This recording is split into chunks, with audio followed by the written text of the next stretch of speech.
Hey all, thanks for stopping by. Just coming out to see the garden. Just got back from the first farmer's market. And it's nice to be around a bunch of people that are like-minded and concerned about the planet and what they're eating and what's in their food. It's nice to be around that versus, you know, all this other hate. But anyway, we're out here with my veggie friends, my neighbor's cows here. They always like to watch what I'm doing. Fellow vegetarians. Anyway, see how things are doing. Looking pretty good. I put in all the squash and melons the other day, so hopefully they'll start coming up. And I figured out, like I said in the last video, the hot wire is not working. I replanted the peas.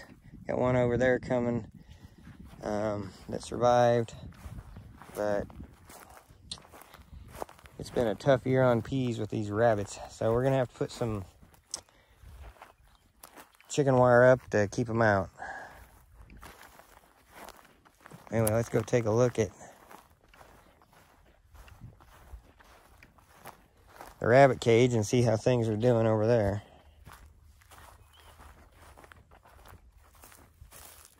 Boy, what a beautiful day. First farmer's market is usually frozen. You freeze your butt off.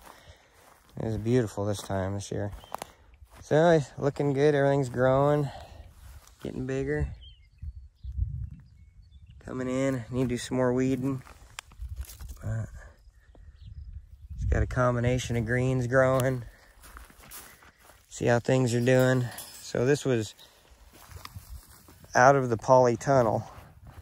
And see, the polytunnel actually stopped here, and I had it forward, but I scooted it down when I netted, just to net certain things.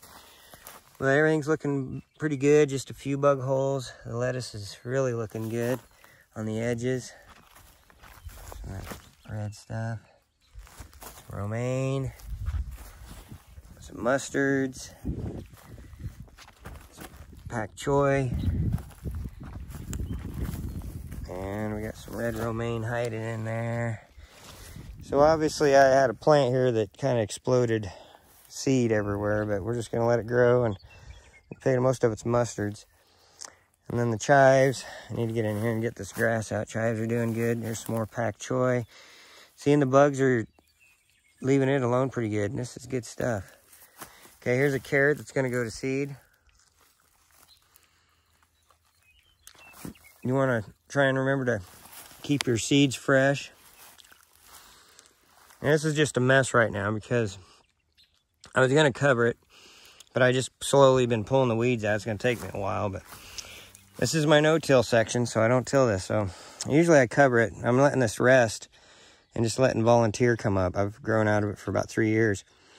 So I thought I'd let it rest this year, but I didn't get it covered soon enough. So I'll have to get it weeded and get it covered. But in the meantime, I got stuff coming up from seed falling. Here's some purple mustard that will just take your head off.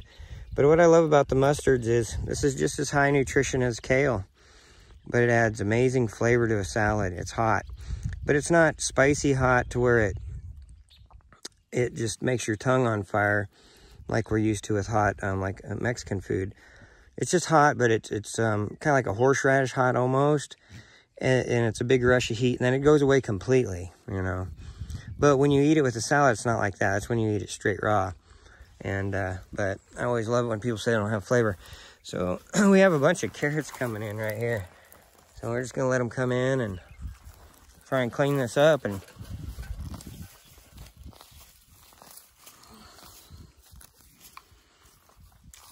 let it grow. Ooh, gotta get that out of there. But I need gloves. It'll poke you. All right, let's go over and check out the onions. I seen some bulbs that were looking pretty nice.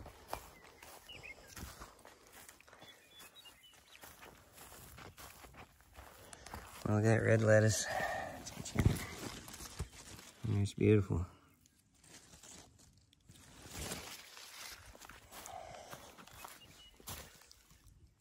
Yeah, the shadow's killing it.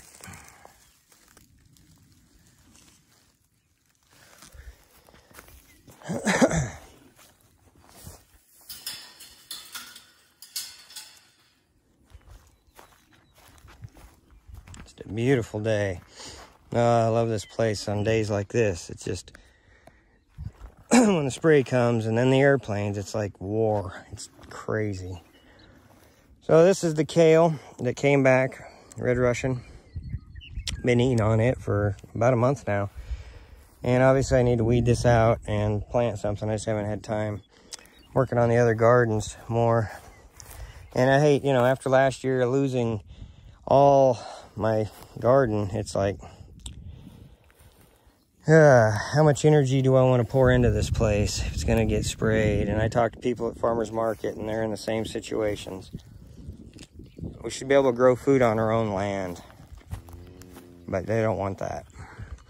So this is the 200 onions down the center, and then garlic on the sides. They're doing pretty good. So it's a mixture of onions because it was all the little ones, but here's one bulbing out. So there's red onions, white onions, and a little bit of everything. But they're little itty bitty punes. And leftovers from somebody planting 2,000, my friend planting his 2,000 onions. But we'll get some good onions. They look good. Got a good stand. Look really good. All right. So that's it on this video. I've lost my patience on waiting on my new tractor to get back home. So, well, maybe they'll come before I get it done. But here this week, I hope we're going to clean this out and rip this out. And the seeds are on the way for the beets. And we're gonna put in 4 rows. I think we're gonna do it all beets. We'll probably put a little bit of carrots in with it. But we're gonna put in 4 rows, so 400 feet of beets. All right, we'll see you on the next video. Go grow something worth eating.